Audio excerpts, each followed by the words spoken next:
जहाँ पानाओ आमी आपनार मेयेके विवाह करब खामोश बेयादब एगुलो आर देखा हय ना एई जन्य ओদের जले কোরআনের মাহফিল সহ্য হয় না কথা বলেন ঠিক কিনা অনেক নেতা তো আফসোস করে যে যাত্রাপালায় উঠে গেছে গান বাজনা উঠে গেছে এখনকার যুবকেরা পাড়ায় পাড়ায় কোরআনের তাফসীর মাহফিল দেয় এটা ভালো লাগে না কথা কয় না কে আগে 2000 সালে আগেও দেখলেন গ্রামে গ্রামে লসিমন খয়ে করিমন খায়রন সুন্দরী বানেসা পরি হইতো না মঞ্চ এরকম সাজায় 7 দিন 8 দিন ঢোলক বাজায়া ডুগি তবলা বাজায়া রাজা বাদশা সাইজে গান বাজনা হইতো আর একজন বই ধরে বলতো যাহা পানাও আমি আপনার মেয়েকে বিবাহ করব খামোশ বেয়াদব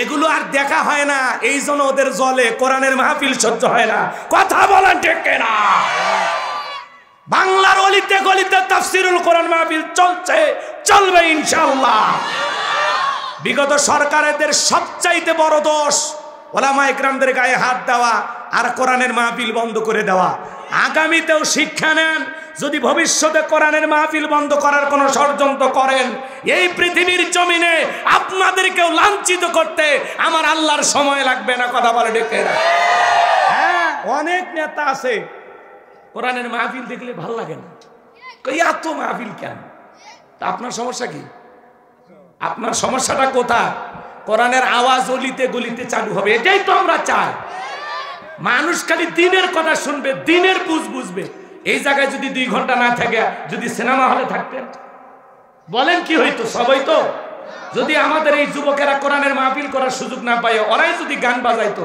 কিছু করতে পারতেন অতএব যুবকদেরকে ধন্যবাদ দেন প্রত্যেকটা এলাকার যুবকদেরকে ধন্যবাদ দেন ওরা বিভিন্ন সংগঠনের নাম দিয়ে মসজিদ মাদ্রাসার নাম দিয়া কোরআনের মাহফিল করে এই বর্তমান যুবকদের আমাদের অন্তর থেকে দোয়া এবং এদেরকে সালাম দেওয়া দরকার আর আমাদের বাপ দাদাদের ইতিহাস যদি আমরা তালাশ করি 2000 সালের আগে অলিতে গলিতে গান হয়েছে যাত্রা হয়েছে নর্তকীর নাচ হয়েছে আজ থেকে 15-20 বছর আগেও বাংলাদেশের অলিতে গলিতে সিনেমা হল ছিল 2000-এরও বেশি সিনেমা হল এখনকার যুবকেরা সিনেমা দেখতে যায় না সিনেমা হল ভাঙ্গে শেষ এখন বাংলাদেশে 50টা 60টা সিনেমা হল তার মানে কি বুঝলেন এই কোরআনের মাহফিল যত চালু হচ্ছে যত বেশি অলিতে গলিতে মাহফিল হচ্ছে তত বেশি মানুষ ইসলামমুখী হচ্ছে হেদায়েত হচ্ছে কিনা মানুষ পরিবর্তন হচ্ছে কিনা এটা আমরা দেখে বুঝতেছি ইসলামের যে গণজোয়ার তৈরি হয়েছে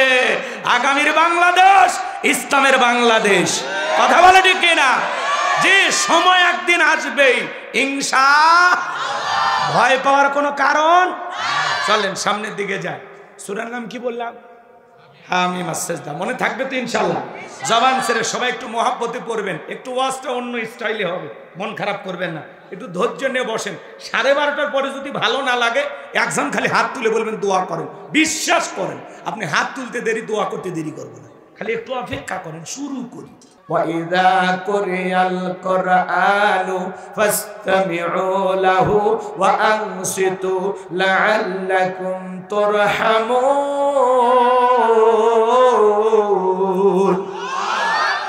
সূরা আরাফ আয়াত নাম্বার 204 আমার আল্লাহ রাব্বুল আলামিন জানিয়ে দিলেন তোমার সামনে যখন কোরআন পাঠ করা হয় কোরআনের আলোচনা করা হয় চুপ করে কান লাগিয়ে মনোযোগ সহকারে কোরআনের কথাগুলো শ্রবণ করো যারা চুপচাপ কোরআনুল কারীমের কথাগুলো শ্রবণ করবে আমার আল্লাহ রাব্বুল আলামিন আসমান থেকে তাদের উপরে আল্লাহর রহমত বৃষ্টির মতো নাজিল হবে বলুন সুবহানাল্লাহ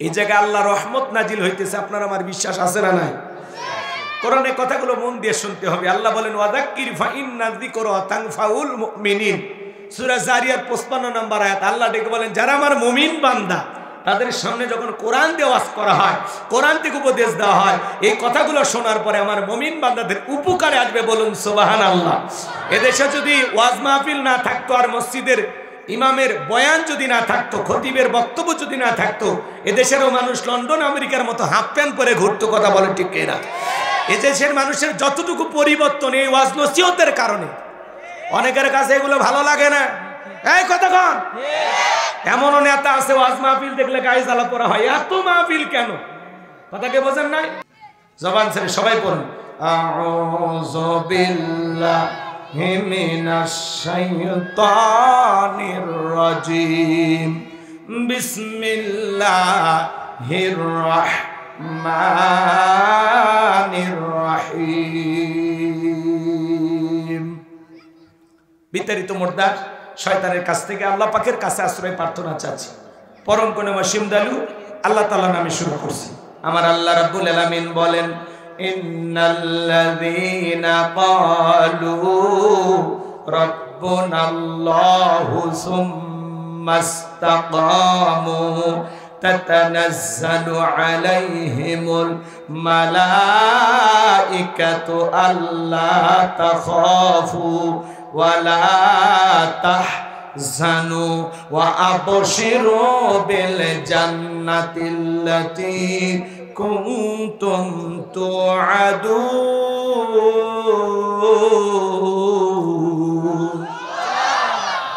যে কোন আয়াত বা সূরার তাফসীর করতে হলে কোন প্রেক্ষাপটে কোন সময় আল্লাহ তাআলা সেই সূরাটি বা আয়াতটি নাজিল করেছেন, সেই নাজিলের প্রেক্ষাপট জানার দরকার আছে না নাই? আরবিতে বলা হয় শানে নজুল। যদি শানে নজুল আলোচনা করা হয় তাহলে তাফসীর বুঝতে সহজ হয়। চিৎকার মেরে বলুন আল্লাহু আকবার। তাহলে আয়াতে কারিমাগুলো নাজিলের পিছনে অবশ্যই কারণ আছে না নাই? প্রেক্ষাপটটা আছে না নাই? সময়কালটা কেমন ছিল আমি কি বলবো? সংক্ষিপ্ত সময়। যদি আমি শানে নজুল আলোচনা করি 2 থেকে 2.5 ঘন্টা লাগবে, এত সময় নাই, সংক্ষিপ্ত কথা। আবার কথা বলবো না কি সমাধান করে দিলা বেটা চল যা, তুমি মহিলার দিক দিকে সামলাও। আচ্ছা এদিক খেয়াল করে রাগ করে। সম্মানিত ভাইয়েরা আমার, বিশ্ব নবীর প্রিয় 2 জন মানুষ মাত্র 3 দিনের ব্যবধানে মারা গেলেন। আম্মা জান খাদিজাতুল কুবরা এবং চাচা আবু তালেব। 2 জন মানুষকে হারিয়ে ব্যথিত হৃদয় নিয়ে নবীজি আমার তাইফে গেলেন কালেমার দাওয়াত দিতে। তাইফের মানুষেরা দাওয়াত গ্রহণ না করে নবীজির জান্নাতি শরীর মোবারকে বৃষ্টির মতো পাথর নিক্ষেপ করলেন। নবীজি আমার অজ্ঞান হয়ে জমিনে পড়ে থাকলেন।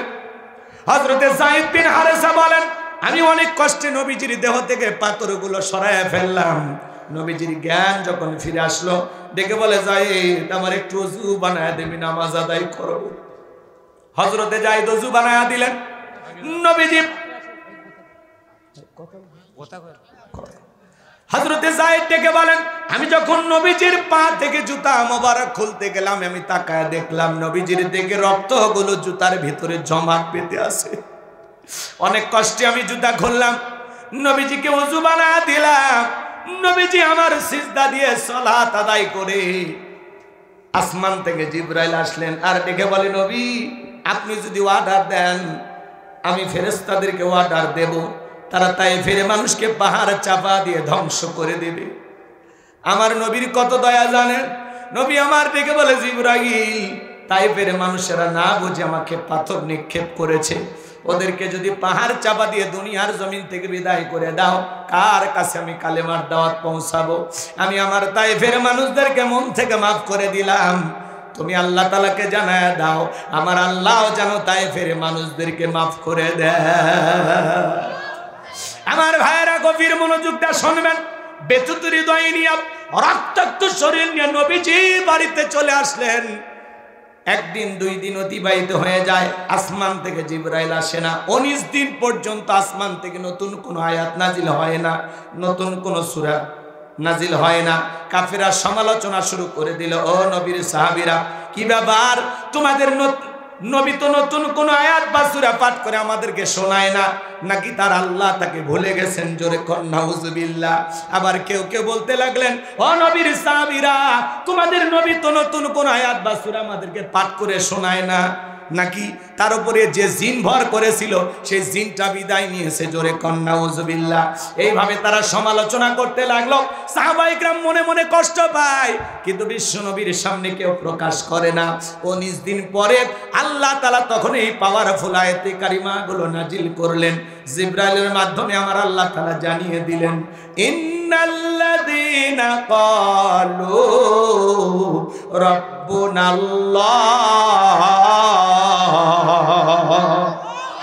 আমার আল্লাহ রাব্বুল আলামিন বলেন, নিশ্চয় যারা বলে আমাদের রব আল্লাহ, সুম্মা ইসতাকামু, এই কথার উপরে যারা ইস্তেকামাত বিচল অটল থাকে, তাতানাজ্জালু আলাইহিমুল মালাইকা, আসমান থেকে তাদের উপরে ফেরেশতা নাজিল হয়। ফেরেশতা নাজিল হয় 3 সময়। ফেরেশতা এসে বলবে আল্লাহ তাখাফু, ভয় পেও না, ওয়ালা তাহজানু, চিন্তা করো না, ওয়া আবশিরু বিল জান্নাতিল্লাতী কুনতুম তুআদুন, তোমাদের যে জান্নাতের প্রতিশ্রুতি, যেই জান্নাতের ওয়াদা দেওয়া হয়েছে, সেই জান্নাত পেয়ে তোমরা আনন্দিত হও, সেই জান্নাত তোমরা গ্রহণ করো। চিৎকার মেরে বলুন সুবহানাল্লাহ। এটা হলো আয়াতের সরল অনুবাদ। মনোযোগ দিয়ে শোনেন, আল্লাহ তাআলা আয়াতের শুরুতে কি জানিয়ে দিলেন? ইন্নাল্লাযীনা ক্বালু রাব্বুনাল্লাহ, নিশ্চয়ই যারা বলে আমাদের রব আল্লাহ, সুম্মা ইসতাকামু, এই কথার উপরে যারা ইস্তেকামাত থাকে, আল্লাহ আমার রব। ও বগুড়াবাসী, আপনারা রাস্তার 2 ধার দিয়ে গাছ দেখেন না? কথা কন শোনেন, আমি করবো আজ, আপনারা দেবেন আওয়াজ, জবাব দিবেন ঠিক ঠিক, আলোচনা হবে কমপ্লিট। শ্রোতাদের স্পিরিটে বারে বক্তার হিট, আলোচনা হবে জায়গা মতো ফিট। আগে বলতাম কিছু আজ প্যান্ডেলে, কিছু আজ অ্যাঙ্গেলে, এখন আর অ্যাঙ্গেলে না, যা বলবো সব ডাইরেক্ট। অ্যাঙ্গেলে বলার দিন শেষ, ডাইরেক্ট বলার বাংলাদেশ। কথা বলা ঠিক কিনা? খালি এদিকে কান লাগান। রাস্তার 2 ধার দিয়ে গাছ থাকে কিনা বাজার? যখন ঝড় তুফান আসে, আইলা, নার্গিস, হুদহুদ, সনি, মিগদাও, মিথিলি, ডানা, বিভিন্ন ধরনের ঘূর্ণিঝড় যখন আসে, দেখবেন রাস্তাঘাটের গাছ গাছালগুলো ওই ঘূর্ণিঝড়ে তছনছ হয়ে পড়ে রাস্তার উপরে থাকে। আবার কিছু গাছ দেখবেন মজবুত ভাবে শিকড় নিয়ে দাঁড়িয়ে থাকে। এর নাম হলো সুম্মা ইসতাকামু, দৃঢ় থাকা, মজবুত থাকা। আপনি যখন বলবেন আল্লাহ আমার রব, এই কথার উপরে টিকে থাকতে গেলে আপনার উপরে মামলা আসবে, হামলা আসবে, নির্যাতন আসবে, জুলুম আসবে, দেশ ছাড়া করবে, ঘর ছাড়া করবে, ফাঁসির দড়িতে ঝুলাবে, হাজারো নির্যাতন জুলুম মুমিন সহ্য করবে, কিন্তু কখনো 1 ইঞ্চি জালেমের কাছে মাথা নত করবে না, করবে না, করবে না। কথা বলেন ঠিক কিনা? আল্লাহ আমার রব, এই কথার উপরে টিকে থাকতে গেলে আপনাকে অনেক পরীক্ষা দেওয়া হয়। আপনি কি মনে করছেন জান্নাত মামুর বাড়ির ডাল গেলে এক ডাবু খাইতে দেবে? অত সহজ না। জান্নাতে যেতে হলে আপনাকে পরীক্ষা দিয়েই যেতে হবে। আল্লাহ সূরা আনকাবুতে বলেন নাই, মানুষেরা কি মনে করেছে ঈমান এনেছে, এ কথা বললেই ছেড়ে দেওয়া হবে? তাদেরকে পরীক্ষা করা হবে না? তাদের পূর্ববর্তীদেরকে আমি আল্লাহ পরীক্ষা করেছি, তোমাদেরকে পরীক্ষা করে দেখব ঈমানের দাবিতে কারা সত্যবাদী আর কারা মিথ্যাবাদী। রাগ করেন, চলেন। ইন্নাল্লাযীনা ক্বালু রাব্বুনাল্লাহ, নিশ্চয়ই যারা বলে আল্লাহ আমার রব, বলেন তো আল্লাহ আমাদের কি?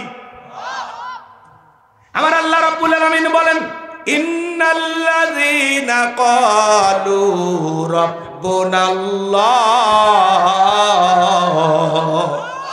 নিশ্চয়ই যারা বলে আমাদের রব আল্লাহ। ও বগুড়াবাসী, ডান হাতটা তুলে শাহাদত আঙ্গুলি দ্বারা আসমানের দিকে ইশারা করে চিৎকার মেরে ডাক দিয়ে বলেন তো আমাদের রব কে? আর একটু ভালোবেসে ডাক দেন আল্লাহ। একটু দরদ মোহাব্বত নিয়ে বলেন আল্লাহ। আর একটু ভালোবেসে বলেন আল্লাহ। হাত নামান। এই যে আল্লাহ আল্লাহ বলে ডাক দিলাম, আমাদের আল্লাহ খুশি না বেজার? দুনিয়াতে যদি ডাক দেন বাবা বাবা, বাবা রাগান্বিত হয়ে বলে তো বাপ বাপ করিস কেন? বিয়ে দিলে 2 বাচ্চার বাবা হবি, তাও বাবা ছাড়লি না। কথা কন না কেন? যদি মাকে ডাক দেন মা মা, মা বলবে অত মেয়ে মেয়ে করিস কেন? ভালো লাগে না। ভাইকে যদি বলেন ভাই ভাই, রুবেল ভাই, শাহাদত ভাই, লিটন ভাই, বলে চুপ। আর একবার ভাই করলে তুলে আসার মারবো। হুজুরকে হাসানোর জন্য বললেন না, কেনই বা বললাম? শোনেন বাজান, দুনিয়াতে যদি বাবাকে ডাক দেন, অত বাবা বাবা শুনতে বাবারও ভালো লাগে না, বাবাও রাগান্বিত হয়। মাকে অতিরিক্ত মা মা বলে ডাকলে মাও রাগান্বিত হয়, ভাইকে ডাকলে ভাইও রাগান্বিত হয়। কিন্তু এমন এক সৃষ্টিকর্তা, এমন এক স্রষ্টা, এমন এক আল্লাহ পেয়েছি, কোটি কোটি বার ডাক দিল বিরক্ত হন না জেনে তিনি কে। যত ডাকবেন বেশি তত আল্লাহর প্রিয় হতে পারবেন। আমরা মুসলমান, জবানে আল্লাহর নাম আনতে আমাদের ভালো লাগে না। অনেক মানুষ আছে আমরা আল্লাহ তাআলাকে ডাকি না। এইজন্য আল্লাহ বলেন ইন্নাল ইনসানা লিরাব্বিহি লাকানুদ, মানুষ বড় অকৃতজ্ঞ। ডাইরেক্ট বাংলা ভাষায় যাকে বলা হয় নেমো খারাপ। আল্লাহর জমিনে বসবাস করি কিন্তু আল্লাহ তাআলার কৃতজ্ঞতা আদায় করি না। কথা বলেন। আপনার আমার অনেকের বাড়িতে আছে মিস্টার ডগ, কুকুর চেনেন না? কথা শেরপুর বাজার থেকে গরু গোস্ত কিনে নিয়ে গেলেন, দুপুর বেলা খাইতে বসছেন, একটা হাড় এখানে ওখানে চিবানোর চেষ্টা করলেন, দাঁত দিয়ে খাওয়া সম্ভব হয় না। তখন আপনি ডাক দেন লালু। লালু তখন দৌড়ে চলে আসেন, লালুর সামনে হাতটা ফেলে দিয়ে বলেন খা ফি সাবিলিল্লাহ। লালু তখন বলে বস আমি জানি আপনি ফেল করছেন, আমি তো ফেল করব না। আপনার এই শুকনো হাড় খেয়ে রোদ নাই, বৃষ্টি নাই, ঝড় নাই, তুফান নাই, আপনার বাড়ি পাহারা দেয়। অপরিচিত মানুষ যদি বাড়িতে আসে ওর ভাষায় চিৎকার মারে, কোন এলাকা থেকে আসছ, বাড়ি কোথায়, ভিতরে ঢুকবা, অনুমতি কে আছে? বাড়ির লোকটা যখন বলে এ লালু এ চোপ আসতে দে, তখন বলে ও যা অনুমতি আছে, দেখতেছি আমি। আগন্ত ব্যক্তি আর বাড়ির মানুষ দুইজন মিলে যখন কথা বলে, আগন্ত ব্যক্তি আর বাড়িওয়ালা দুইজন মিলে কথা বলে, কুকুর লেজ নাড়ার দুই দিক দিয়ে ঘোরে, একবার মালিকের চেহারার দিকে তাকায়, আর একবার আগন্ত ব্যক্তির চেহারার দিকে তাকায়, আর মালিককে ইশারা দিয়ে বলতে চায়, একবার শুধু বলে লোকটারে চেনেন না, এমন কামড় দেব 14টা ইঞ্জেকশন দিয়েও ভালো হবে না।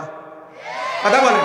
বাড়ির লোকটা যখন ধমক দেয় লালু সরে যা, তখন বলে ও আপনার পরিচিত লোক, আগে বলবেন খামাকাই ডিউটিটা করলাম। একটা শুকনো হাড় খেয়ে কুকুর যদি তার মনিবের সাথে গাদ্দারি না করে, আমরা হলাম আশরাফুল মাখলুকাত, কুনতুম খায়রা উম্মাতিন উখরিজাত লিন-নাস। আল্লাহ বলে তোমাদেরকে উত্তম জাতি বানাইলাম, ওয়ালাকাদ কাররামনা বানি আদম, মর্যাদা দিক দিয়ে সবার শ্রেষ্ঠ বানাইলেন। তাহলে বলেন তো বাজান আমাদেরও কাজ করা দরকার আছে না নাই? ধরে বলেন আছে না নাই? এই পৃথিবীর ভূখণ্ডে আপনি আমি যা দেখতেছি সবকিছু আল্লাহ তাআলা আমাদের জন্য সৃষ্টি করেছেন। হুয়াল্লাযী খলাকালাকুম মা ফিল আরদি জামিআ।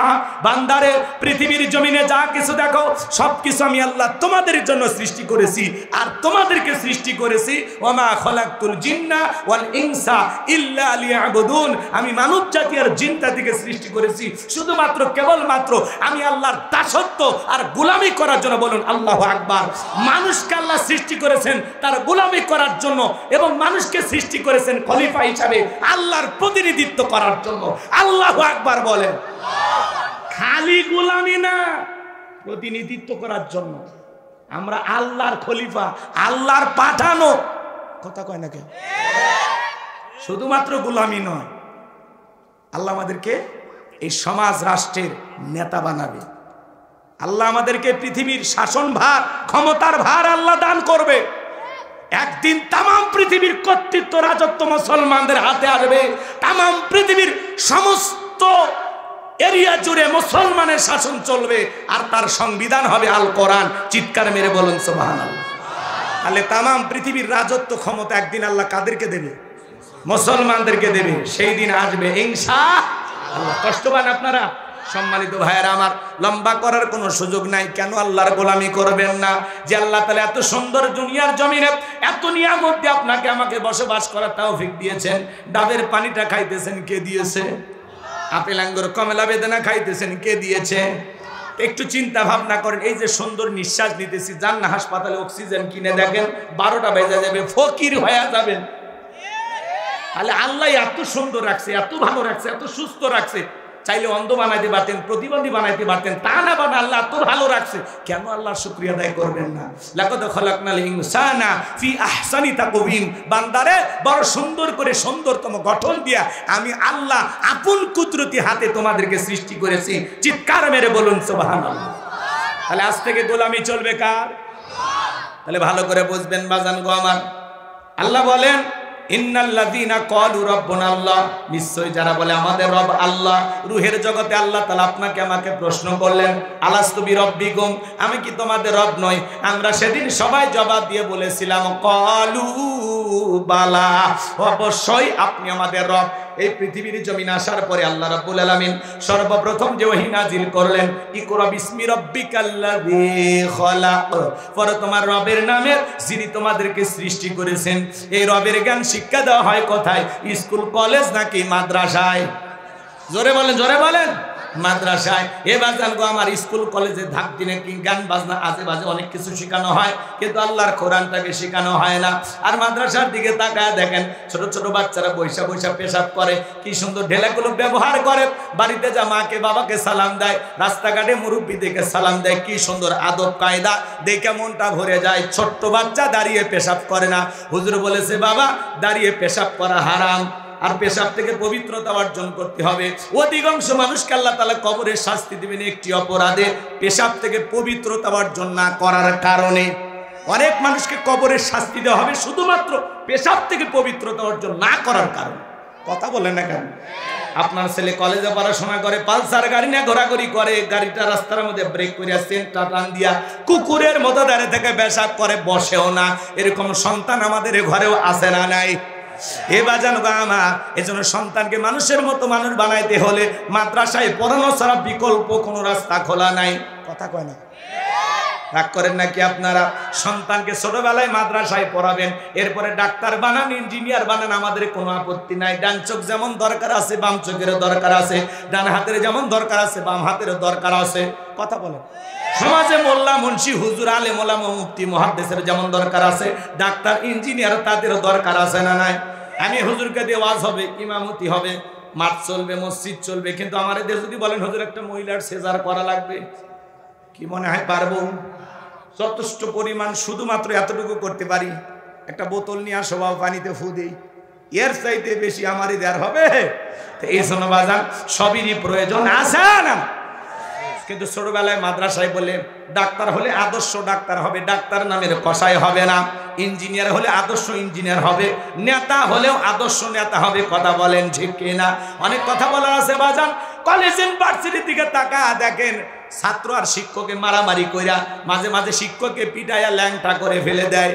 আর মাদ্রাসার দিকে তাকায় দেখেন ছোট ছোট বাচ্চাগুলো ওস্তাদকে মারা তো দূরের কথা, ওস্তাদের পায়ে অজুর পানি ঢেলে দেয়। সন্তানকে মানুষ বানাইতে চাইলে, আদর্শ সন্তান গড়ে তুলতে চাইলে মাদ্রাসায় পড়ানো ছাড়া বিকল্প কোনো রাস্তা খোলা নাই।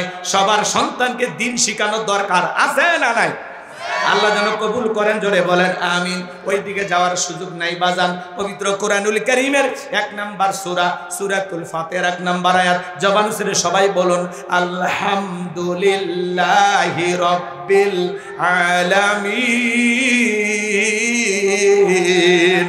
সমস্ত প্রশংসা, যাবতীয় প্রশংসার একমাত্র মালিক তিনি, সৃষ্টিকুলের রব, আমাদের প্রতিপালক, আমাদের আল্লাহ যিনি। এই আয়াতের ভিতরে রব শব্দ আছে না নাই? আপনি আমি যখন রুকুতে চলে যাই কি তাসবিহ পাঠ করি? সুবহান রাব্বিয়াল আযীম, সুবহান রাব্বিয়াল আযীম। রব শব্দ আছে না নাই? রুকু হতে দাঁড়ানোর সময় কি বলি?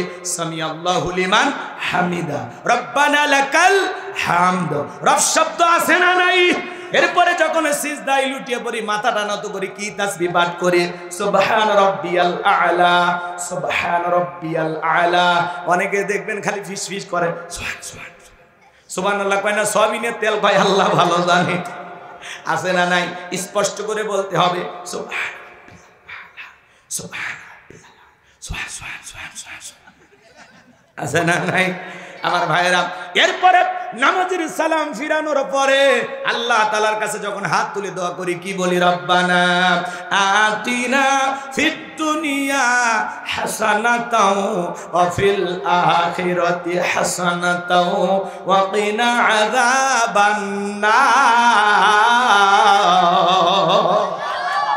সূরা বাকারা 201 নাম্বার আয়াত। আল্লাহর কাছে ডেকে বলি, হে আমাদের রব, আমাদেরকে দুনিয়ার কল্যাণ দান করো, আখিরাতের কল্যাণ দান করো, ওই কঠিন জাহান্নামের আগুন থেকে আমাদের মুক্তি দাও। তাহলে ইহকাল পরকালে কল্যাণ দেওয়ার মালিক কে? জাহান্নাম থেকে বাঁচানোর মালিক কে? পবিত্র কুরআনুল কারীমের সর্বশেষ যে সূরা, সূরাটির নাম হলো নাস, তার 1 নাম্বার আয়াত, কুল আউযু বিরাব্বিন নাস। এই আয়াতের ভিতরে রব শব্দ আছে না নাই? জীবনের পরতে পরের উত্তরে রব। আপনি আমি যেদিন মারা যাব, এই মসজিদের মাইকে যেদিন এলান জারি হবে, এই গ্রামের অমুক ব্যক্তি বেঁচে নাই, ইন্না লিল্লাহি ওয়া ইন্না ইলাইহি রাজিউন। আপনার আমার মৃত্যুর সংবাদ শোনার পরে বিবি কাঁদবে, আমার স্বামী নাই, ছেলে মেয়ে কাঁদবে, আমার বাবা নাই, বাবা নাই। পিতামাতা বেঁচে থাকলে বলবে কলিজার ধনটা হারাইলাম। আত্মীয় স্বজন সবাই আপনাকে আমাকে শেষ বিদায় দেওয়ার জন্য বাড়িতে চলে আসবে। বাজান দেখে রঙিন পোশাক হইলা আপনাকে আমাকে বড়ই পাতার গরম পানি দিয়া সারা জীবনের মতো গোসল করাইয়া, চকলেটের মতো মোরাইয়া, জীবনের শেষ যানবাহন মসজিদের খাটিয়াতে তুইলা 4 জন বরযাত্রী ধইরা যখন অন্ধকার কবরে রাখবে বাজার, 3 জন মানুষ কবরে নামবে, মনে হবে এরাই সাথী। একে একে সবাই উঠে আসবে, কবরে বাঁশের বিছানা বিছাইয়া দিবে, ছিদ্রগুলো দিয়ে হালকা একটু আলো প্রবেশ করে। এরপরে যখন কবরের উপরে মাটি দেওয়া হবে, কবরটা হয়ে যাবে ঘর অন্ধকার। সবাই কবরে মাটিতে যখন চলে আসবে, কবরে থাকা ব্যক্তি তাদের পায়ের আওয়াজ শুনতে পাবে, চিৎকার মেরে ডেকে বলবে একা রাইকা যায় না। কবরে থাকা ব্যক্তির চিৎকার দুনিয়ার কেউ শুনতে পাবে না। আমার নবী বলেন যে কবরে চলে গেল তার চাইতে অসহায় আর কেউ নাই। বিশ্ব নবী বলেন কলা কলা রাসূলুল্লাহি সাল্লাল্লাহু আলাইহি সাল্লাম ইন্নামাল কুবরু রাউযাতুম মিন রিয়াদিল জান্নাহ আও হুফরাতুম মিন হুফারিন নার, রাওয়াহু তিরমিজি।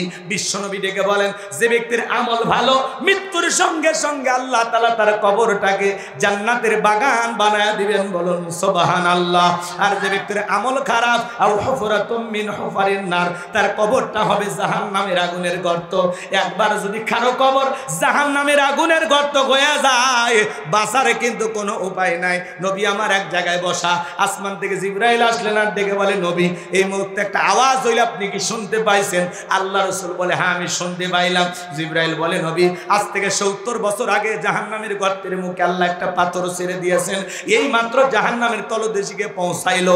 চিন্তা করেন বাজান, একটা পাথর ছেড়ে দিলে 70 বছর যদি সময় লাগে, আল্লাহ না করুক আল্লাহ না করুক আপনার আমার গুনাহের কারণে, অপরাধের কারণে আসমান জমিনের মালিক আল্লাহ যদি বেজার হইয়া জাহান্নামের গর্তের আগুনে ফেলে দেয়, আপনার আমার কিন্তু বাঁচার কোনো উপায় নাই। এ বাজান দুনিয়ার আগুনের চাইতে জাহান্নামের আগুনের পাওয়ার হলো 70 গুণ বেশি। এ বাজান ওই জাহান্নামের আগুন যদি কারো দেখে লাগে, মনে হবে কলিজাটা পুরে ছাই হয়ে যাচ্ছে। কবর কিন্তু জায়গা ভালো না, ওই কবর বড় কঠিন জায়গা। কবর যে নেক আমল নিয়ে যাবে তার সাথে ভালো ব্যবহার করবে, কিন্তু যারা গুনাহ নিয়ে যাবে তাদের অবস্থা খুব একটা ভালো হবে না। আল্লাহ বলেন ফামাই আমাল মিসকালা যাররাতিন খায়রান ইয়ারা ওয়া মাই আমাল মিসকালা যাররাতিন শাররান ইয়ারা। বান্দারে তুমি যদি যাররা পরিমাণ অনুপরিমাণে নেক আমল করো, ওইটাও তোমার আমলনামায় লিপিবদ্ধ করা হবে। আবার তুমি যদি যাররা পরিমাণ অনুপরিমাণে বদ আমল করো, ওইটাও তোমার আমলনামায় লিপিবদ্ধ করা হবে। আর যারা গুনাহে অন্ধকার কবরে যাবে, ওই কবরের ডানের মাটি বামে চলে যাবে, বামের মাটি ডানে চলে যাবে। এমন জোরে চাপ দেবে বাজার, এক পাজরে আর অন্য পাজরে ঢুকে যাবে। কবরে থাকা অন্ধ ফেরেশতা চোখে দেখে না, কানে শোনে না, হাতুড়ি দিয়ে বাড়ি মারলে দেহটা চূর্ণ বিচূর্ণ হয়ে যাবে। কবরে থাকা অন্ধ ফেরেশতা আঘাত যখন করবে সহ্য করা যাবে না। কবরে থাকা বিষাক্ত সাপ একবার সবল ভালে পা থেকে মাথা পর্যন্ত দেখে বিষের যন্ত্রণায় জ্বলে যাবে। কবর কিন্তু জায়গা ভালো না। এই জন্য হযরত ওসমান রাদি থেকে অজরে চোখের পানি ছেড়ে দিয়ে কান্না করতেন। মাঝে মাঝে কবরের পাশে অজ্ঞান হয়ে পড়ে থাকতেন হযরত ওসমান। জান্নাতের সার্টিফিকেট প্রাপ্ত সাহাবী, কবরকে কতটা ভয় করতেন জানেন? সাহাবীরা জিজ্ঞাসা করে ভাই ওসমান আপনি কেন কান্নাকাটি করেন? হযরত ওসমান ডেকে বলেন এই কবর হলো প্রত্যেকটা মানুষের প্রথম মঞ্জিল, প্রথম ঘাঁটি, প্রথম স্টেশন। এই কবরে 3টা প্রশ্ন করা হবে, যে সঠিক উত্তর দিতে পারবে তার মিজান ফুলসিরাতে কোনো টেনশন নাই, যে উত্তর দিতে পারবে না তার কিন্তু বাঁচার কোনো উপায় নাই। ওই কবরের ভিতরে 1 নাম্বার প্রশ্ন করা হবে মান রব্বুকা, তোমার রবকে। এই দুনিয়ার জমিনে রবের গোলামি করেছে যারা, সঠিক উত্তর দিতে পারবে তারা, যাদের রবের সাথে সম্পর্ক ছিল। কথা বোঝেন নাই? চাকরি করলে তো বসের নাম জানবেন, জীবনে মসজিদে যাননি, আল্লাহর নাম জানবেন কিভাবে? কথা কয় আল্লাহ এমন পরীক্ষা নেবেন, পৃথিবীর শুরুতেই প্রশ্নপত্র ফাঁস করে দিছে। কি কথা কন না? প্রশ্ন কি হবে কবরে আল্লাহ আগে জানায় দিছে। আসো প্রস্তুতি নিয়ে আসো। রাগ করতেছেন? তাহলে কবরের 1 নাম্বার প্রশ্ন মার রব্বুকা, তোমার রবকে। রব সম্পর্কে প্রশ্ন করা হবে। দুনিয়াতে কাকে কাকে প্রভু হিসেবে মানছো? ভারত, আমেরিকা, লন্ডন নাকি আল্লাহকে? হ্যাঁ, কে তোমার প্রভু, কে তোমার মনি? আপনি কারে দেখে ভয় করেন? আল্লাহকে ভুলে আপনারা আবল তাবল বলা শুরু করছেন। রাগ করবেন না, শোনেন শোনেন, কথার সামনে যায় মজা পাবেন। আগে বলছি শুরু তো হয়নি, 12:30টার পরে মজা পাবেন। এদিকে খেয়াল করেন বাজান গো আমার, গভীর মনোযোগ দিয়ে কথাগুলো শোনা যান। কবরের 1 নাম্বার প্রশ্ন মার রব্বুকা, তোমার রবকে। এই দুনিয়ার জমিনে যারা রবের গোলামি করেছে, খাঁটি আমল করেছে, নেক আমল করেছে, মুমিন মুত্তাকি বান্দা যারা, খাঁটি মুসলমান যারা, রবের গোলামি করেছে যারা, 5 ওয়াক্ত সালাত আদায় করে যারা, রবের সাথে যাদের সম্পর্ক ছিল, কোরআনের সাথে যাদের সম্পর্ক ছিল, যারা হলো আল্লাহর খাঁটি মুমিন মুত্তাকি বান্দা, নেক আমল করবে, খাঁটি মুসলমান হয়ে কবরে যাবে, তাদেরকে যখন প্রশ্ন করা হবে মান রব্বুকা, ওই নেককার মুমিন বান্দারা উত্তর দিয়ে বলবে রব্বি আল্লাহ, রব্বি আল্লাহ, আমার রব আমার আল্লাহ। আল্লাহু আকবার বলে।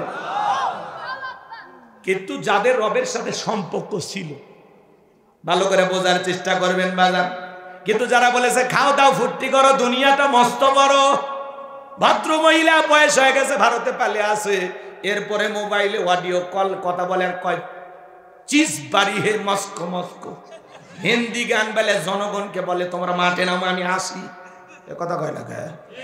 আপনি যদি মাঠেই থাকবেন তো ভারতকে কথা কর না কে? মাঝে মাঝে আমাদের আফসোস হয়, বারবার বললাম ম্যাডাম পদত্যাগ করেন, পদত্যাগ করেন। আল্লাহ বলে কিসের পদত্যাগ? এরা যে অন্যায় অপরাধ করেছে, শুধু পদত্যাগ না, আমি আল্লাহ এদেরকে দেশ ত্যাগ করতে বাধ্য করব। কথা বলেন ঠিক কিনা? ইন্না বাতশা রাব্বিকা লাশাদীদ, আল্লাহর পাকড়াও বড় কঠিন, আল্লাহ ধরে ধরে না, যেদিন ধরবে মামু বাড়ি দিল্লি গিয়ে পড়বে। কত মাহফিলে গেছি, কয় হুজুর কি দোয়া করে, এটা মরে না, এটা হয় না, এটা হয় না, মেলা কথা বলে। আরে ভাই অপেক্ষা করেন, ধৈর্য ধরেন, আল্লাহ বিচার করেন, কি করবেন, এটা তো পরীক্ষা চলতেছে। আমরা জনগণ যেমন নেতাও হই তেমন, সামনে যাই অনেক কথা বলার আছে, রাগ করেন নাকি আপনারা? তো আল্লাহর ফয়সালা একটু দেরিতে আসে, কিন্তু আল্লাহ এমন ভাবে ধরে, 1 ইঞ্চি এদিক সেদিক যাওয়ার সুযোগ নেই, খট করে ধরে, কিন্তু ধরাটা আস্তে আস্তে, মানে অনেক ধীরে ধীরে আসে, কথা কয় না, এমন ধরা ধরছে, রান্না করা ভাত খাওয়া ভাগ্যে ছুটিনি, জাতির জন্য একটু ভাষণ দিবে, দুঃখের কথা বলবে, স্বজন হারানোর ব্যথা, এই শেষ ডায়লগটা উনি দিতেই পারেন, কিছু না হলে এটা কয়ে যেত না। কি কম আজকে সেই ধানমন্ডি নিচে আয়না ঘর খুঁজে পাওয়া যাচ্ছে। হ্যাঁ, একজন ভিডিও করতেছে, মানুষের চোখ পাওয়া গেছে, চুল পাওয়া গেছে, কথা কন কি মনে করছেন? প্রত্যেকটা ইটে মানুষের রক্তের গন্ধ পাওয়া যাচ্ছে। রাগ করেন, রাগ করেন। তারপরে আমাদের মায়া হয়, মেয়ে মানুষ দেশের বাইরে আছে, আসেন এই দেশে, আসেন এই দেশ আপনার বাবা, এই দেশ আপনার স্বামী, আপনি আসেন। মাঝে মাঝে যে চট করে ঢুকতে চাই, আমরা বলবো যাওয়ার আগে বলে যাননি, আসার আগে এত অভিনয় করার দরকার নাই, যে দিক দিয়ে মন চায় আপনি আসেন। এই দেশের 18 কোটি মানুষ আপনাকে স্বাগতম জানার জন্য অপেক্ষা করছে, আসেন। ববু আইবা তুমি আইবা গো, সেই দিন আইসা বুবু ক্ষমতা পাইবা না, ও ববু আইবা তুমি আইবা গো, সেই দিন আইসা বুবু ক্ষমতা পাইবা না। খোঁজ নাই ববু কাদের কাকার, অবস্থা খারাপ দরবেশ বাবার, হাও নাঙ্কেল এখন সামনে আসে না, নেহাতা কর্মী সব জেলের ভিতর, আমি আসি ডরের ওপর, কখন জানি আসে গ্রেপ্তারি পরোয়ানা। ববু আইবা তুমি আইবা গো, সেই দিন আইসা বুবু চিয়ার পাইবা না। ক্ষমতার চেয়ার থেকে নামার সাহস, কিন্তু ওই চেয়ারে ওঠা কঠিন, কথা বলেন। আর আগামীতে আমরা সিদ্ধান্ত নেবার চাই হোক, কোন নারীকে এই দেশের প্রধানমন্ত্রী বানাবো না। আগামীতে যেই দলেরই হোক, পুরুষ প্রধানমন্ত্রী চাই, 2 হাত তুলে দেখা, লিল্লাহে তাকবীর। আপনার নারীদের দেখার দিন শেষ, আগামীতে পুরুষের বাংলাদেশ, কথা বলে ঠিক না? পুরুষ হবে আমাদের প্রধানমন্ত্রী, পুরুষ হবে আমাদের নেতা। কারণ মেয়ে মানুষের রাগ বেশি, জেদ বেশি, দেখেন না স্বামীর সাথে ঝগড়া লাগে, হাঁড়ি বাতিল ভেঙে ফেলে দেয়, স্বামী তুলে আছাড় মারে, রাগ করে বাপের বাড়ি চলে যায়, রাগ করে একটা দেশ ছুঁয়ে পালিয়ে গেছে। তাহলে রাগ কারে কয় দেখেন। অতএব ঠান্ডা মাথায় চিন্তা ভাবনা করেন ভাই, আগামীতে বুঝে শুনে সিদ্ধান্ত না লাগবে, কথা কন ঠিক কিনা? এই জন্য বাজান গো আমার গভীর মনোযোগ শোনেন, আমি গুনাহগার যে কথা বলতে চাচ্ছিলাম, যারা বলে খাও দাও ফুর্তি করো, দুনিয়াটা মস্ত বড়, পাপের সাগরে হাবুডুবু খেয়েছে, শয়তানের ওয়াসওয়াসায় পড়ে মিসগাইড হয়েছে, ভুল পথে পরিচালিত হয়েছে, যারা গুনাহের সাগরে হাবুডুবু খেয়ে গুনাহ করতে করতে কবরে যাবে যারা, তাদেরকে যখন প্রশ্ন করা হবে মার রব্বুকা, আল্লাহর অবাধ্য গোলাম বদকার গুনাহগার উত্তর দিতে পারবে না, ফ্যাল করে তাকিয়ে থাকবে আর বলবে হাই হাতালা আদ্রি, আপনি কি বলেন আমি বুঝি না। চিন্তা করেন বাজার, তাহলে গুনাহ নিয়ে কি কবরে যাওয়া যাবে? নেক আমল করে আল্লাহর প্রিয় গোলাম হয়ে খাঁটি মুসলমান হয়ে কারা কারা মরতে চান হাত তুলে দেখান। আল্লাহ আমাদের সবাইকে নেক আমল করার তৌফিক দান করেন, জোরে বলেন আমিন।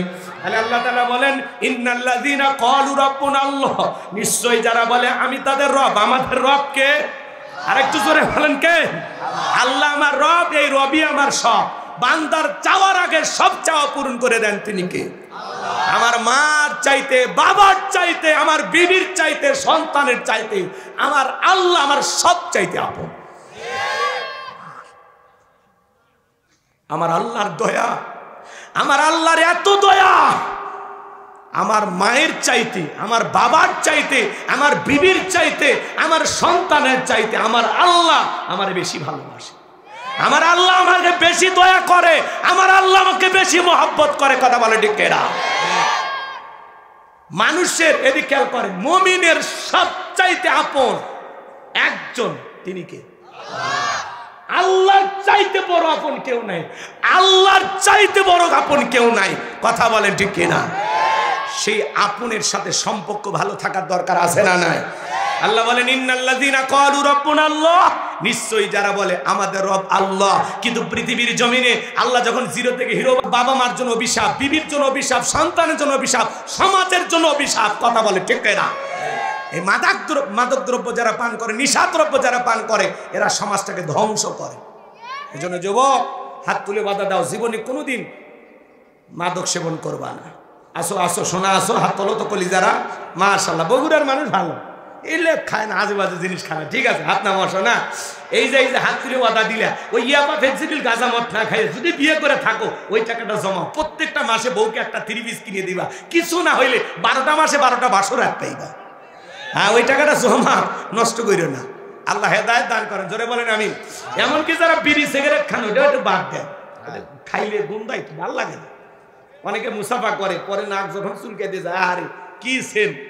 আমি চিন্তা করি আরেকজনের সাথে যদি হাতটা দিয়ে মুসাফা করি, ও বলবে হুজুরও খায়। কারণ সেদিন এক ভিডিও দেখা গেল, কি সিসি ক্যামেরা লাগাইছে তো, এক টুপি আল্লাহ চুপবে চুপবে পরে গাড়ির সামনে বসে সিগারেট খাচ্ছে। তখন মানুষ এটা আবার ভিডিও করে ছাড়িয়ে দিছে, হুজুর কি সুখ টান মারতেছে। দেখছেন না আপনারা, এক হুজুর রাস্তার ধারে প্রকাশ্যে বিড়ি খাচ্ছে, সিগারেট খাচ্ছে। কেরে পাগলা, খাবুই ঘরের ভিতরে খা, তোর জন্য সব হুজুরের বদনাম। দেখে হুজুর আল্লাহ কি কায়দায় টানতেছে। রাগ করেন নাকি আপনারা? সামনের দিকে যাই বাজান গো আমার। এই ভবঘুরের যুবক কাবুজ নামের ফিরাউন মিশরে চলে গেল। মিশরে যাওয়ার পরে সর্বপ্রথম হলো তরমুজের ক্ষেতের লেবার। সেখান থেকে মিশরের সরকারি গোরস্থানের দারোয়ান লাগবে। ইন্টারভিউ চলতেছে, লাইনের মধ্যে ফিরাউনও দাঁড়ায় গেছে। একে একে ইন্টারভিউ দিতে যখন ফিরাউনের পালা, ডেকে বলে বাদশাহ বুক ভরা আসানে আপনার দেশে এসেছি, ভিন দেশ থেকে যদি চাকরিটা দেন সারা জীবন আপনার প্রতি কৃতজ্ঞ থাকবো। আর আমি যতটুকু জানি মিশরের সবচাইতে ভালো মানুষ আপনি। এমনভাবে কথাগুলো উপস্থাপন করেছেন, বাদশার মায়া লাগে গেছে। কথায় আছে না, তেল দিয়ে বাংলা বোঝে না, পাম দিছে, তেল দিয়ে বোঝে না, দুষ্ট লোকের মিষ্টি কথা। এমন ভাবে কথাগুলো বলেছেন বাজান গো আমার, বাদশার মায়া লেগে গেছে। ডেকে বলে ইন্টারভিউ বন্ধ করো। ওই কাবুজ নামের ছেলেটাকে মিশরের গোরস্থানের দারোয়ানের চাকরি দেওয়া হলো। এইবার চাকরি পাওয়ার পরে প্রতি মাসে বেতন পায়, আর মনে মনে চিন্তা করে এই টাকা দিয়ে তোমার চলবে না, আমার সাইড ইনকাম করা দরকার। এইবার লাশ দ্বারা দাফন করতে আসে, ওদেরকে ডেকে বলে শোনো, লাশ প্রতি আমার একটা করে দিরহাম দিবা, না হলে আমি লাশ দাফন করতে দেব না। জনগণ চিন্তায় পড়ে গেল, একটা দিরহামের জন্য বাদশার দরবারে বিচার নিয়ে যাব, লাশ পয়সা গলে শেষ হয়ে যাবে, অতএব একটা টাকা যদি পাই ছেলেটাই পাক। এই কথা ভেবে জনগণ একটা করে দিরহাম ঘুষ দেওয়া শুরু করলো। 1 টাকা হইলে ওইটাও কি ঘুষ। কিন্তু বাংলাদেশে কিন্তু কোনো ঘুষ নাই, আছে জোরে কম আছে। শোনো এই দেশটার গল্প করি, দেশটা মনে হয় স্বপ্নপুরী।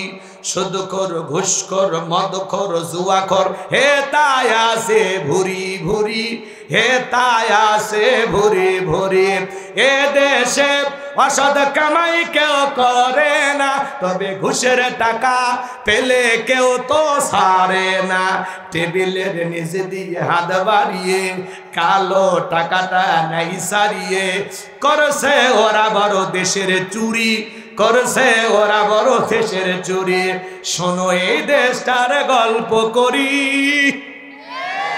আছে না নাই একটা চাকরির জন্য 10 লাখ 15 লাখ 20 লাখ টাকা ঘুষ উপরালাক দেওয়া লাগে উপরালা বলতে কি ফেরেশতা এসে নিয়ে যা এদেশের চেয়ার টেবিল পর্যন্ত ঘুষ খায় কথা বলে ঠিক কিনা হ্যাঁ রাগ করবেন না বাজান সামনের দিকে যায় এইবার জনগণ একটা করে দিরহাম ঘুষ দেওয়া শুরু করলো আল্লাহর খেলা বোঝা বড় দায় ওই জামান আল্লাহ একটা মহামারী দিলেন নাম হলো ডায়রিয়া কলেরা 2020 সালের মার্চ মাসে আল্লাহ পুরো পৃথিবীবাসীকে একটা মহামারী দিয়েছিলেন নাম হলো কি করোনা কি নাম ধরো না শুয়ো না নাম হলো করোনা স্বামীর করোনা হয়েছে স্ত্রী কাছে যায় নাই বাবার করোনা হয়েছে সন্তান কাছে যায় না বাবা হাসপাতালে করোনা রোগীতে আক্রান্ত হয়ে মারা গেছে বাবার লাশটাও দেখতে যায়নি বাবার সম্পত্তি ভালো লাগে বাবার টাকা ভালো লাগে কিন্তু মৃত বাবার কবরে এক মুঠো মাটিও দেয়নি মায়ের করোনা ধরা পড়েছে জঙ্গলে ফেলে আসছে কথা কর বোনের করোনা হয়েছে আর এক বোন দেখতে যায়নি ভাইয়ের করোনা হয়েছে আর এক ভাই দেখতে যায়নি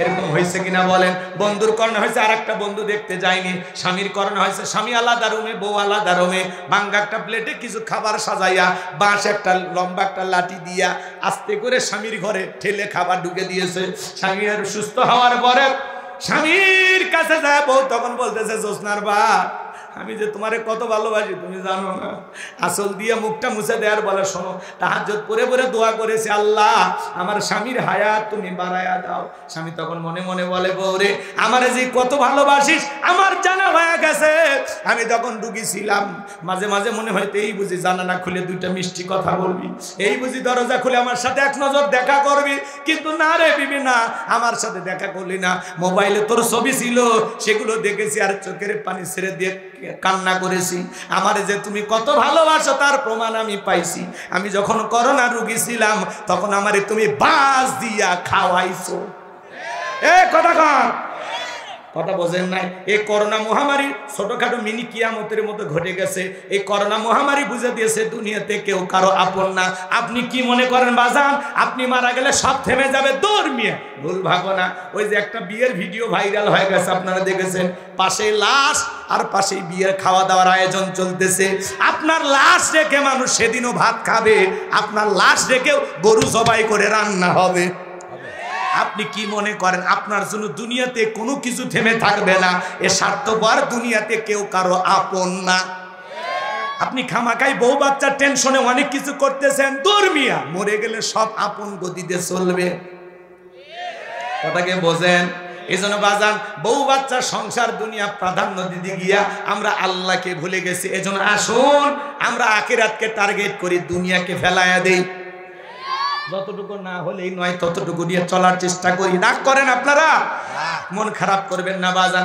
এজন্য স্বার্থের দুনিয়া কেউ কারো আপন না পাশেই লাশের খাটিয়া আর পাশেই বিবাহের খাবার আয়োজন চলতেছে তার মানে কি বুঝলেন আপনার আমার জীবনে এমনটা পরিণত হতে পারে হঠাৎ করে আমি মারা গেলাম সেই দিন আমার ছেলের বা মেয়ের বিয়ে হতে পারে কিনা বলেন তাহলে আমার লাশটা দুনিয়াতে রেখেই মেহমানদারি চলবে সবাই বলে একটু পরে মারাই তো গেছে কিছুক্ষণ পরে কবর দিলে কি এমন ক্ষতি হবে দুপুরের খাওয়াটা খাইয়াই নেই কথা বলেন আপনি যেদিন মারা যাবেন আপনার সন্তানেরা সেই দিন হয়তো বা খাবে না পরের দিন থেকে ঠিকই খাবার শুরু করবে কথা বলেন ঠিক কিনা এই জন্য বাজার দুনিয়া ক্ষণিকের দুনিয়া চিরকাল থাকার জায়গা না স্বার্থপর দুনিয়াতে কেউ কখনো চিরকাল বেঁচে থাকবেন না চলেন না বাজানোর সামনের দিকে যায় আমি যে কথা বলতে চাচ্ছিলাম ওই তখন মহামারীতে ডায়রিয়া কলেরাতে হাজার হাজার মানুষ মারা যায় আর গোরস্থানে লাশ দাফন হয় লাশ দাফন করতে করতে এত টাকার মালিক হয়ে গেল টাকা রাখার কোনো জায়গা নাই বাদশার দরবারে চলে গেল বাদশা আমার কাছে কিছু টাকা পয়সা হয়ে গেছে এলাকায় যারা গরিব মানুষ আছে খাজনা দিতে পারে না দুঃখী মানুষ আছে খাইতে পারে না, আমি তাদের খাজনা পরিশোধ করে দেব। বাদশা ডেকে বলে ভয় তো ভালো উদ্যোগ, তোমার মতো ছেলে ঘরে ঘরে জন্ম নেওয়া দরকার। ঠিক আছে, টাকাগুলো নিয়ে আসো। রাজ্যের ভিতরে ঢোল পিটায় খবর দেওয়া হলো, রাজ্যের ভিতরে কারা গরিব আছো খাজনা দিতে পারো না, বাদশার দরবারে চলে আসো, গোরস্থানের দারোয়ান তোমাদের খাজনা পরিশোধ করে দিবে। এইবার হাজার হাজার মানুষ লাইনের মধ্যে দাঁড়ায় গেছে, আর গোরস্থানের দারোয়ান ওই টাকাগুলো দিয়া জনগণের খাজনা পরিশোধ করে দিচ্ছে। ওই যে কথায় আছে না, মাছের তেল দিয়া মাছ ভাজে, টাকা কি ফিরাউনের না জনগণের? খাজনা পরিশোধ করে দিল। সমস্ত জনগণ জায়ের বলে আহারে, রাজ্যের বাদশা যদি এই ব্যক্তি না হয় গোরস্থানের দারোয়ানটা হইতো, না জানে আমাদের কপাল খুলে যেত। নির্বাচনের আগে একটু জনসেবামূলক কাজ করার দরকার আছে না নাই? আমার এলাকায় এক নেতা কাঁচা মাটি রাস্তায় ইট পেরে দিচ্ছে, মানুষজন যায় বলে বাবা এখনো তো নেতা হনি, ইট পেরতেছো ব্যাপারটা কি? তখন বলে শোনেন, বৃষ্টি হওয়ার পরে কাদা হয় যেই পরিমাণে, আপনাদের ছেলে মেয়ে স্কুলে যাইতে পারে না, আপনারা হাটে বাজারে যাইতে পারেন না, মাঝে মাঝে আপনাদের কথা মনে হলে রাতে আমার ঘুম আসে না। আপাতত কাঁচা রাস্তায় ইট পারিয়া দিয়ে গেলাম, আর ভবিষ্যতে আমার মার্কায় সিল মেরে যদি একবার এলাকার নেতা বানাই দিতে পারেন, আমার 1 নাম্বার টার্গেটে কাঁচা রাস্তা পাকা করে দিব। এই স্লোগান দিয়া জনগণের মন ভোলাইয়া নিয়া জনগণ বিশ্বাস করে যখন নেতার মার্কায় সিল মেরে নেতাকে নির্বাচিত করে,